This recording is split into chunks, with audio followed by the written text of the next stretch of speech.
Morning दोस्तों। UGC CSIR jointly organized exam which is already helpful for all the PG students. એમના માટે આજનો આ વિડિયો જે વિડિયો સિરીઝના ફોર્મમાં હું આપની સમક્ષ લઈને દર અઠવાડિયે આવી રહ્યો છું એ પ્રકારે આજનો આ ત્રીજો વિડિયો મૂકતા હું ખૂબ આનંદની લાગણી અનુભવું છું મિત્રો।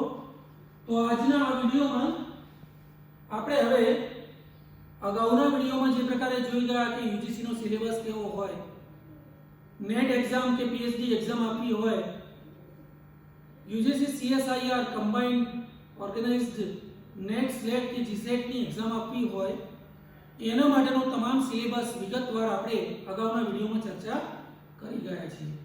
તો સિલેબસની ચર્ચા કરી ગયા મિત્રો।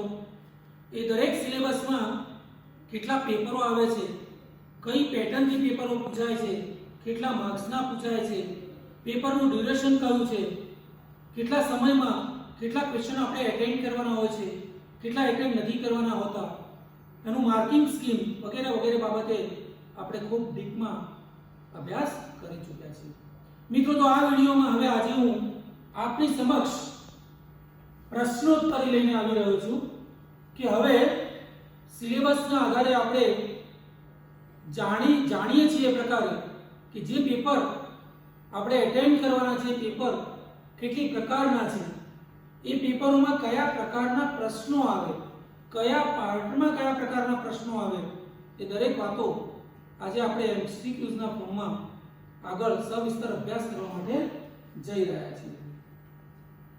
તો મિત્રો NET part A syllabus according to syllabus નેટની એક્ઝામના પાર્ટ એ માં જનરલ એપ્ટિટ્યુડ જેને આપણે કહીએ છીએ, તો આ પાર્ટ એ માં total 30 marks for part A. Part A 30 માર્ક્સનું વેટેજ ધરાવે છે। ત્યાર પછી attend any 15 out of 20 MCQs મિત્રો 20 એમસીક્યુઝ પૂછાય છે, એમાંથી તમારે 15 ક્વેશ્ચન્સ અટેન્ડ કરવાના હોય છે। 25% ઓપ્શનલ મિત્રો આ 20 એમસીક્યુઝ માં તમને 25% ઓપ્શન આપવામાં આવે છે, એટલે કે you have to attend minimum 15 MCQs, right. 2 marks for each question મિત્રો દરેક પ્રશ્નના 2 માર્ક્સ હોય છે। ઈચ ક્વેશ્ચન કેરી 2 માર્ક્સ। then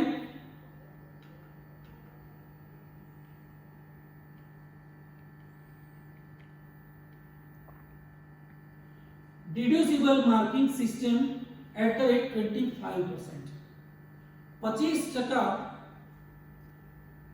deducible marking છે, એટલે કે ખોટા પ્રશ્નો લખ્યા હોય તો 25% માર્ક્સ તમારા માઈનસ થઈ જાય છે, ડિડક્ટ થઈ જાય છે। and lastly first 15 answer will be checked।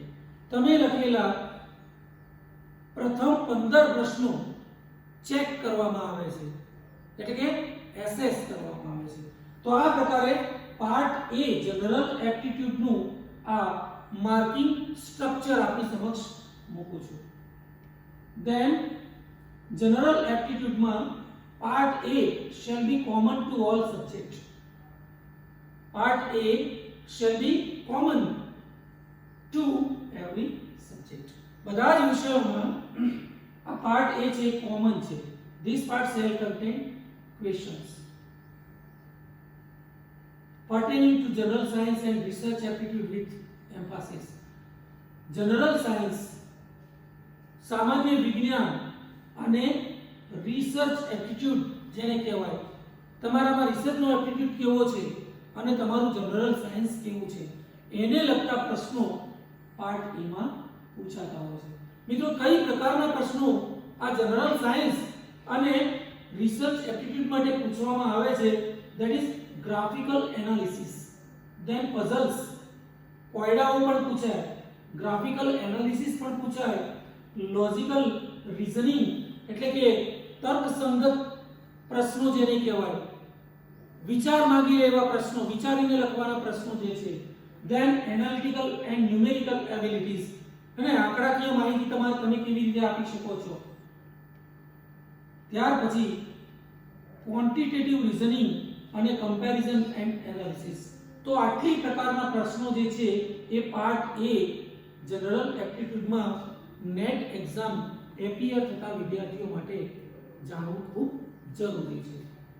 હવે મિત્રો થોડીક નજર આપણે પ્રશ્નો ઉપર કરીએ તો પાર્ટ એ જનરલ જે એપ્ટિટ્યૂડ છે એમાં ગ્રાફિકલ એનાલિસિસમાં કઈ પ્રકારના પ્રશ્નો પૂછાય. For example I have given today that is from the NET exam in past. ભૂતકાળમાં નેટ એક્ઝામમાં પૂછાયેલા પ્રશ્નો જે છે એ હું આપની સમક્ષ ઉદાહરણના રૂપમાં મૂકી રહ્યો છું મિત્રો. ક્વેશ્ચન છે moment of a car with respect to time is given below. મિત્રો કોઈ એક રોડ ઉપર રસ્તા ઉપર એક ગાડી દોડતી હોય અને એ ગાડી કાર જઈ રહી છે, કાર એની જે સ્પીડ છે એ સ્પીડ તમારે અહીંયા ઓબ્ઝર્વ કરવાની છે. the average speed of the car is, મિત્રો રસ્તા ઉપર જતી કાર એની એવરેજ સ્પીડ તમારે વિધિન શોર્ટ ટાઈમ ડિસાઈડ કરવાની છે. 30.43, ઓપ્શન બી 20.43, ઓપ્શન સી 10.43 અને ઓપ્શન ડી 21.43. મિત્રો which is the correct answer? You have to find out which is the correct answer. કારની રસ્તા ઉપર જતી કારની એવરેજ સ્પીડ તમારે વિધિન સેકન્ડ ડિસાઈડ કરવી હોય અને એક એક્ઝામ્પલ આપ્યું હોય. આ ગ્રાફિકલ રિપ્રેઝન્ટેશન અહીંયા આપ્યું છે. તમે ગ્રાફમાં જોઈ શકો છો મિત્રો, કાર 0 સ્પીડથી શરૂ કરે છે અને 10 ની સ્પીડ લે છે ત્યાં સુધીમાં. ત્યાર પછીનો રસ્તો એવો છે કારનો કે જે રસ્તા ઉપર કારની સ્પીડ 10 કિલોમીટર/અવર મેન્ટેન રહે છે. ત્યાર પછી ચઢાવવાળો રસ્તો આવે છે, થોડો જુદો રસ્તો, જ્યાં કારની સ્પીડમાં વધારો થાય છે અને 10 થી 30 કિલોમીટર/અવર જેટલી સ્પીડ વધે છે. ત્યાર પછી કારની સ્પીડ થોડી વધારે વધે છે અપ ટુ 40 કિલોમીટર/અવર અને પછી અચાનક કારની સ્પીડમાં ઘટાડો થાય છે 30 કિલોમીટર/અવર. થોડા સમય સુધી એ કોન્સ્ટન્ટ રહે છે, થોડા કિલોમીટર સુધી, અને ત્યાર પછી સતત એ કારની સ્પીડમાં ઘટાડો થાય છે 0 સ્પીડ સુધી. તો આવા સ્પીડ વાળા રસ્તા જે છે એની ઉપર ચાલતી કાર છે, જે કારની સ્પીડમાં વેરિએશન છે, સમયે અને અંતરે એની સ્પીડમાં બદલાવ આવે છે અને તમારે સેકન્ડોમાં એનો જવાબ કન્ફર્મ કરવાનો છે કે what is the average speed of this car. ત્યારે લોજિક આપણે દોડાવવું જોઈએ. મિત્રો જોઈ શકીએ છીએ આ 0 થી 10 ની સ્પીડ છે આ રસ્તા ઉપર, એટલે કન્ટિન્યુઅસ સ્પીડમાં વધારો થાય છે. 0 થી 10 સુધી જો વધતી હોય તો એવી કારની એવરેજ સ્પીડ 5 કિલોમીટર/અવર કહેવાય, રાઈટ. ત્યાર પછી 10 ની એવરેજ આપ જોઈ શકો છો, 10 ની એવરેજ હે ને, તો અહીંયા 5 ની એવરેજ, અહીંયા 0 to 10 સુધી જો એવરેજ નક્કી કરીએ તો 5 કિલોમીટરની એવરેજ છે. ત્યાર પછી 10 થી 10 આ રસ્તા ઉપર એની એવરેજ સ્પીડ 10 ની છે. ત્યાર પછી 30 કિલોમીટર સુધી વધે છે, એટલે 10 થી 30 એટલે સેન્ટર 15 કિલોમીટર જે છે, સોરી 10 થી 30 એટલે અહીંયા 15 કિલોમીટરની એવરેજ, રાઈટ. ત્યાર પછી 30 થી 40 એટલે અહીંયા 35 કિલોમીટરની એવરેજ રહેશે, રાઈટ. ત્યાર પછી 40 થી 30, 40 થી ઘટીને 30 થાય છે એટલે ફરીવાર 35 કિલોમીટરની એવરેજ. અહીંયા 30 કન્ટિન્યુ એટલે અહીંયા 30 ની એવરેજ છે અને અહીંયા 30 થી ઘટીને 0 થાય છે એટલે એવરેજ 15 છે. આપ જોઈ શકો છો અહીંયા 5, 10 અને અહીંયા 15 હોવી જોઈએ, હે ને, એની જગ્યાએ 20 લખેલી છે પણ 15 એટલે ભાગ્યા 7 કરીએ તો 21.43 આવે છે. ફરીવાર સમજાવી દઉં, 0 થી 10 ની વચ્ચે એવરેજ 5 કિલોમીટર પર અવર છે. અહીંયા 10 કિલોમીટર પર અવર છે, અહીંયા 15 કિલોમીટર પર અવર છે, અહીંયા 35 કિલોમીટર પર અવર છે, અહીંયા પણ 35 કિલોમીટર પર અવર છે, અહીંયા 30 કિલોમીટર અને અહીંયા 15 કિલોમીટર પર અવર. અને આ બધાનો સરવાળો કરી અને 7 વડે જો ભાગવામાં આવે તો એવરેજ 21.43 કિલોમીટર જેટલી થાય છે મિત્રો. સો the answer will be D, 43.21.43 kilometre. So this is the correct answer, D, right? તો આ ગ્રાફિકલ પ્રકારનો પ્રશ્ન થયો. હવે નેક્સ્ટ ક્વેશ્ચન માં જઈએ. The area of the triangle, ત્રિકોણનો area formed by joining point 2017, 2027, 2027, 2027, 2037, 2017 is the area of the triangle. Option A 2017, option B 100, option C 100 square root 10 and option D 100 square root 20. મિત્રો triangle બતાવેલો છે. આ triangle આપ જોશો તો જણાશે the area of the triangle formed by joining points 2017, 2017. At 2017 which is already on the y-axis and 2017 on the x-axis. આ બંનેની joining જે છે એ પોઈન્ટ છે, રાઈટ? સિમિલરલી 2027 2027 અને 2027 તો 2027 x અક્ષ 2027 y અક્ષ that will give point B અને last point third point 2037 on the x axis, 2017 on the y axis, right? So 2017 2037 that will give C point. તો A B અને C ત્રણ point થી create થતો આ triangle જે છે એ ટ્રાયેંગલ નો area, how can we confirm the area? તો આનો એરિયા નક્કી કરવો છે આપણે. કેવી રીતે કરી શકીએ? તો હું ક્યુ આપું છું, હિન્ટ આપું છું. ઇન ત્રિકોણ ABC જોઈ શકો છો AC ની લંબાઈ 20 યુનિટ છે. AC આ લંબાઈ જે છે 20 યુનિટ છે, રાઈટ?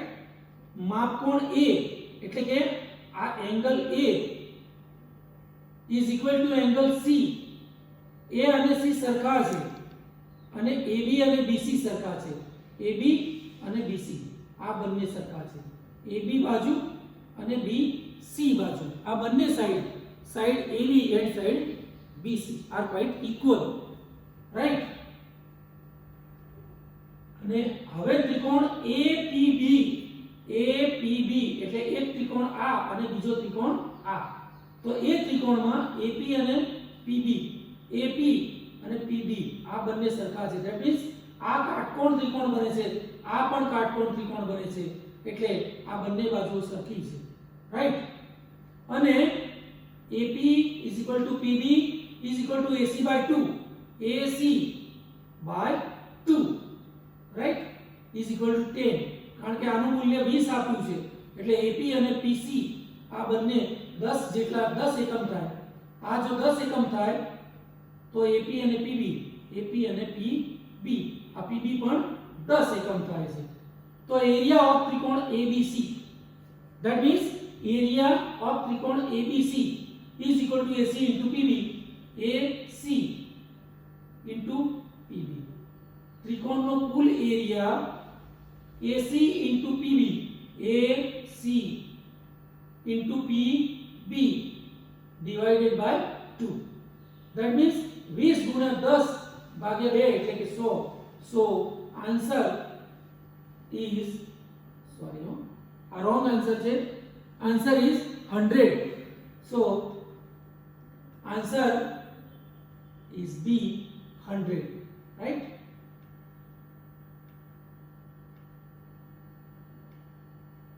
મિત્રો આવો જ એક ત્રીજો પ્રશ્ન છે ગ્રાફિકલ એનાલિસિસનો. ગ્રાફિકલ એનાલિસિસના પ્રશ્નમાં weight production of a country over a number of years is shown. દેશના કુલ ઘઉંના ઉત્પાદનની વિગત અહીંયા સાલમાં બતાવેલી છે. which year recorded highest percent reduction in production over the previous year? કયા વર્ષે ઘઉંનું પ્રોડક્શન સૌથી ઓછું થયું? રાઈટ. અહીંયા તમને ક્લુ આપવામાં આવે છે, હિન્ટ આપવામાં આવે છે. આ મેટ્રિક ટનમાં બતાવેલું છે અને અહીંયા ઈયર બતાવેલા છે, વર્ષ. તો 2000 ની સાલમાં 50 મેટ્રિક ટન, 2001 માં 45 મેટ્રિક ટન ઘઉંનું ઉત્પાદન, 2002 માં 40, 2003 માં 35 અને 2004 માં 30 મેટ્રિક ટનનું ઘઉંનું ઉત્પાદન છે. Right. which year recorded highest percentage reduction? સૌથી વધુ ટકા ઘઉંના ઉત્પાદનમાં ઘટાડો in the production over the previous year, right? તો 2004 માં આપ જોઈ શકો છો મિત્રો, 2004 માં the reduction in production of wheat over previous year 35 minus 30. તમે જોઈ શકો છો 2030 માં 2004 માં 30 મેટ્રિક ટનનું ઉત્પાદન થયેલું છે અને પ્રીવિયસ યર એટલે કે 2003 માં 35 મેટ્રિક ટનનું ઘઉંનું ઉત્પાદન થયેલું છે. રાઈટ. તો 35 માંથી 30 માઈનસ કરીએ, રાઈટ, અને એના જો પર્સન્ટેજ કાઢીએ into 100 by 35, right? So you will get 14.3%. 14.3% જેટલું છે. So answer is D, right? D 2004 ની સાલમાં ઘઉંનું ઉત્પાદન સૌથી ઓછા ટકામાં થયેલું છે. હવે મિત્રો લાસ્ટ ક્વેશ્ચન એક પઝલનો હું આપની સમક્ષ મૂકી રહ્યો છું. પ્રોફેસર મૂર્તિ like to let her student choose who their partner will be. However, no pair of students may work together for more than 7 classes period in a row. Ali and Bob have worked together for 7 class period in a row. Kelvin and Danny have worked together for 3 classes in a row. Kelvin does not want to work with Alice, who should be assigned to work with Bob. Who should be assigned to work with Bob? Kelvin, Alice, Danny, none. Since Alice and both have worked together for 7 classes period in a row, and Kelvin does not want to work with Alice, Kelvin should be assigned to work with Bob. So answer will be Kelvin. Okay? So again you have a puzzle. હું તમારી સમક્ષ બીજો એક puzzle જેને આપણે ગુજરાતીમાં કોયડો કહીએ છીએ. તો આવો એક કોયડો યુજીસી નેટની એક્ઝામમાં તમારા લોજિકને ક્રિએટ કરવા માટે, તમારી બુદ્ધિ ક્ષમતા ચકાસણી માટે આવો પ્રશ્ન પણ આ પાર્ટ એમાં પૂછાય છે. તો question is if Sangeeta's daughter is my daughter, Sangeeta's daughter is my daughter's mother. મિત્રો સંગીતાબેન કરીને એક બેન છે જેની ડોટર છે એ ડોટર મારી ડોટરની મમ્મી છે. બિલીવ સંગીતાબેન એમની ડોટર મારી ડોટરની મમ્મી છે. Right? Question is that then how am I related to Sangeeta?